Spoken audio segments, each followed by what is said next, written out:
Shalom adik-adik, bertemu lagi dengan Tante Lita. Hari ini kita akan kembali beribadah bersama dalam ibadah Junior Church. Yuk Tante Lita ajak semuanya untuk berdiri, kita akan persiapkan hati kita untuk memuji Tuhan. Sebelumnya kita berdoa dulu. Tuhan Yesus, terima kasih untuk kasih dan kebaikan-Mu. Hari ini kami masih bisa beribadah, Tuhan menolong kami, memberikan yang terbaik, memuji Tuhan dengan baik, memberikan apa yang kami miliki hanya untuk kemuliaan dan nama Tuhan. Di dalam nama Tuhan kami Yesus Kristus kami ucap syukur dan berdoa. Haleluya. Amin. Ya semuanya kita akan pujikan pujian segala puji syukur. Yang semangat ya nyanyinya bersama dengan Tante Lita.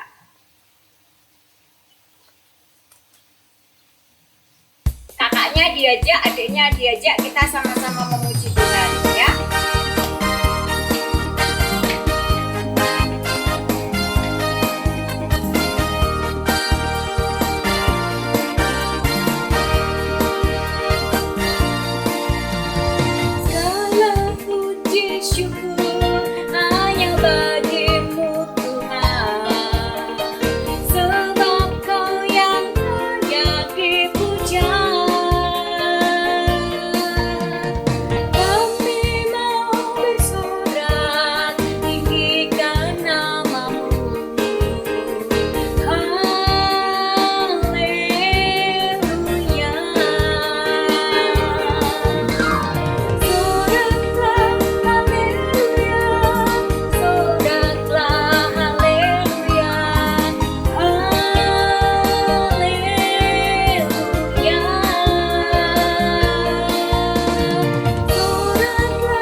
Silakan duduk kembali. Sudah siap untuk mendengarkan firman Tuhan? Kalau sudah siap mendengarkan firman Tuhan, duduk yang rapi, duduk yang manis, ya Alkitabnya disiapkan. Kita akan belajar firman Tuhan bersama-sama. Sebelumnya kita berdoa. Tuhan Yesus, tolong kami ketika saat ini kami akan belajar kebenaran firman-Mu. Tuhan menolong kami memahami apa yang Tuhan ingin kami lakukan. Ajari kami Tuhan untuk terus bertumbuh menjadi anak-anak yang mengasihi Tuhan dan menjadi berkat bagi orang-orang di sekeliling kami. Di dalam nama Tuhan Yesus kami menyerahkan waktu pemberitaan firman Tuhan pada pagi hari ini. Haleluya. Amin. Firman Tuhan saat pagi hari ini diambil dari Yohanes pasal 21 ayat 1 sampai dengan 14. Ini banyak loh, nanti baca ya, baca sendiri. Minta tolong ayah, minta tolong papa, minta tolong ibu, minta tolong mama untuk mendampingi. Nah, Tante Lika akan ceritakan saja inti cerita dari perikop ini. Perikopnya berjudul Yesus menampakkan diri kepada murid-muridnya di pantai Danau Tiberias. Nanti kita ulangi ya, ada iklan lewat, sepeda motor lewat ya. Yesus menampakkan diri kepada murid-muridnya di pantai Danau Tiberias. Jadi waktu itu kalian ingat ya runtutan ceritanya, Tuhan Yesus disalib, kemudian Tuhan Yesus bangkit. Nah, setelah kebangkitannya Tuhan Yesus menampakkan diri kepada beberapa orang, termasuk pada murid-muridnya. Kali ini Tuhan Yesus menampakkan diri kepada murid-muridnya di tepi Danau Tiberias. Jadi waktu itu ada Simon Petrus, ada Thomas, ada Nathanael dari Kana, anak-anak Zebedeus dan beberapa murid orang lainnya yang bekerja sebagai nelayan. Waktu itu mereka mulai kembali mencari ikan. Waktu itu Petrus berkata kepada teman-temannya, "Aku mau nangkap ikan nih," gitu kan? Kemudian teman-temannya bilang, "Ya sudah, aku ikut kamu saja," gitu ya. Yang harus kalian ingat, pergi menangkap ikan adalah pada waktu malam. Akhirnya mereka berangkat malam hari, mereka berangkat mencari ikan. Sampai di laut mereka menebarkan jalannya, jebret gitu ya, ditebarkan jalannya. Ditunggu-tunggu sambil ngantuk-ngantuk gitu ya, mungkin ya. Yang mampu enggak ya, mampu laut ya. Enggak. Jadi ditebarkan jalannya, ditunggu gitu ya, sampai pagi enggak dapat. Sudah hampir siang, nggak dapat gitu ya. Kemudian tiba-tiba ya ada seseorang yang berkata kepada mereka. Dia mengatakan seperti ini, "Hai anak-anak, adakah kamu mempunyai lauk pauk?" Jawab mereka, "Tidak ada." Ya, yang keenam dikatakan, maka kata Yesus kepada mereka, "Tebarkanlah jalamu di sebelah kanan perahu, maka kamu akan beroleh." Ya. Jadi waktu itu Yesus meminta murid-muridnya menebarkan jalannya di sebelah kanan perahu. Ya. Tidak pikir panjang, mereka langsung lakukan. Mereka taat, gitu ya, mereka taat. Jadi mereka pindahkan jalannya, diangkat, dipindah ke sebelah kanannya. Logikanya nih ya, kalau yang namanya laut, gitu kan, kalau di sebelah kiri ada ikan, pasti sebelah kanan ada ikan. Tetapi waktu itu apa yang terjadi? Ketika mereka menebarkan jalannya sendiri, ternyata mereka tidak mendapatkan apapun. Sudah ditunggu lama, nggak dapat. Seharian nungguin sampai capek, sampai ngantuk, nggak dapat. Tetapi ketika mereka melakukan apa yang Tuhan perintahkan, menebarkan jalannya di sebelah kanan, wow, apa yang terjadi? Jalannya goyang-goyang. Goyangnya bukan pelan ya, tapi goyang-goyang. Karena ternyata jalannya itu berhasil menangkap 153 ekor. Wow, banyak ya. Ada 153 ekor. Kalau rata-rata katanya besar-besar, di sini katanya ikannya besar-besar. Kalau rata-rata dibuat 1 kilo, berarti totalnya ada 153 kilo.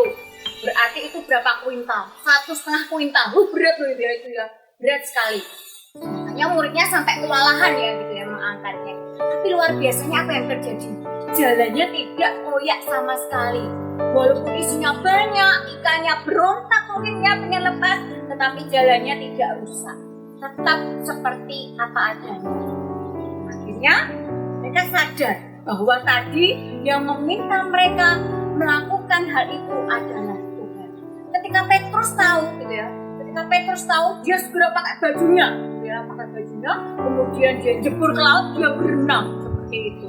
Nah, dia nggak sabar ingin segera bertemu dengan Yesus. Tetapi teman-teman yang lain, dia menyelesaikan pekerjaannya, mengangkut jalannya, dirapikan, ikannya dinaikkan ke atas kapal, baru minggir ke pantai, kembali ke pantai.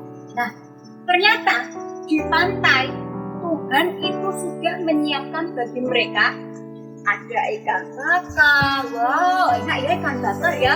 Kemudian juga menyiapkan roti bakar. Setelah mereka sampai di tepi pantai, Tuhan memerintahkan beberapa ikan yang mereka tangkap dibawa kepadanya untuk dibakar dan dimakan.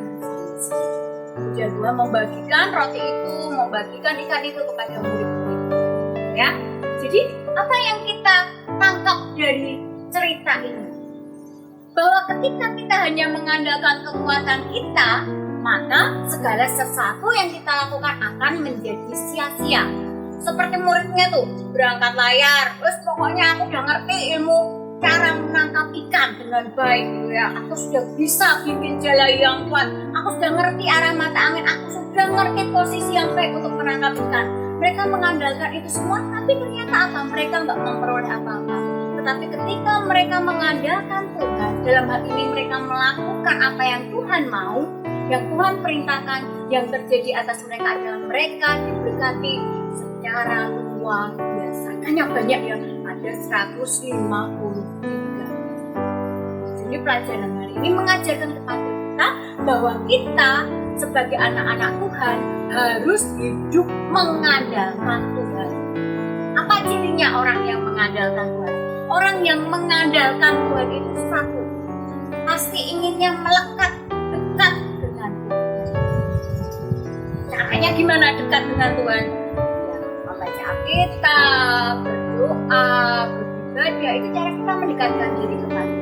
Lalu ketika kita mendengar firman-Nya, tahu kebenaran firman-Nya, kita harus melakukan. Ya, yang kedua, ketika kita hidup bergantung kepada Tuhan, maka kita itu akan diberkati. Dan kemudian orang lain akan melihat, wah itu ya misalkan Satrio, misalkan Satrio itu kok mana ya, diberkati Tuhan ya. Kalau ulangan kok nggak pernah remet ya. Nah, itu kita akan menjadi kesaksian bagi orang lain. Nggak pernah remet karena apa ya? Karena dia tahu kebenaran firman bahwa dia sebagai seorang murid harus belajar dengan sungguh-sungguh gitu ya. Bukan hanya main HP, nonton TV, nonton YouTube, nggak seperti itu, tetapi melakukan apa yang Tuhan mau. Jadi ketika kita melakukan apa yang Tuhan mau, hidup kita akan terberkati. Kemudian orang lain akan melihat, oh ada Tuhan di dalam kehidupan kita, dan kita menjadi saksi bagi orang lain. Nah, kemudian ciri yang ketiga adalah kita akan mengalami pemeliharaan Tuhan. Seperti tadi ya, murid-muridnya pulang dari menangkap ikan tuh pasti lapar tuh. Oh, capek, tetapi ternyata Tuhan sudah menyediakan apa? Roti bakar dan ikan. Luar biasa ya, itu cara Tuhan memelihara, cara Tuhan mengasihi murid-murid. Jadi anak-anakku semua, adik-adikku semua, hiduplah bergantung kepada Tuhan. Lakukanlah segala sesuatu yang saat ini menjadi kewajibanmu, seperti kalian melakukannya untuk Tuhan. Berikanlah yang terbaik, supaya apa? Supaya kehidupan kalian terus diberkati Tuhan.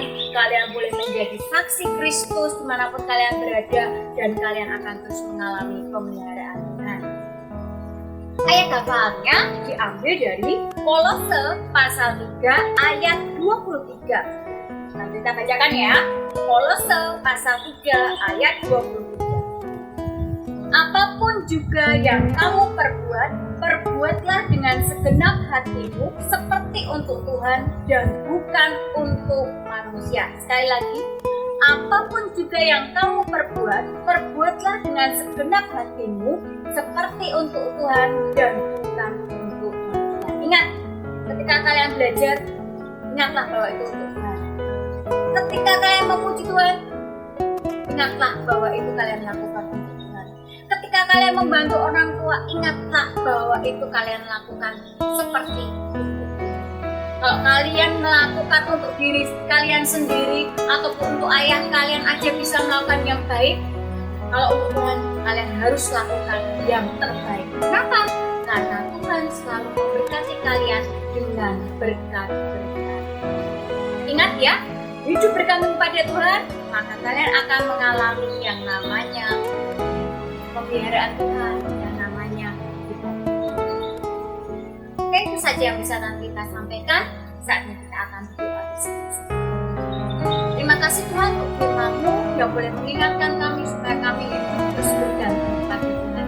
Ajari kami Tuhan terus melakukan segala sesuatu dan usaha kami yang terbaik seperti kami melakukannya untuk Tuhan. Ajari kami supaya kami boleh terus menjadi kesaksian, menjadi berkat bagi orang-orang di sekeliling kami. Terima kasih untuk pemeliharaan-Mu yang selalu nyata di dalam kehidupan kami. Saat ini Tuhan, kami selesai beribadah, Tuhan terus menolong kami supaya kami boleh terus hidup boleh memuliakan. Hamba mau menyerahkan Tuhan untuk anak-anak-Mu yang sudah setia mengikuti ibadah online Junior, dan kiranya berkat Tuhan yang terbaik menjadi bagian di dalam kehidupannya. Apapun yang mereka lakukan, Tuhan akan membuatnya berhasil. Tuhan akan menjadikan mereka kepala dan bukan ekor. Masa depan mereka sungguh indah di dalam Engkau. Terima kasih Tuhan, terima kasih.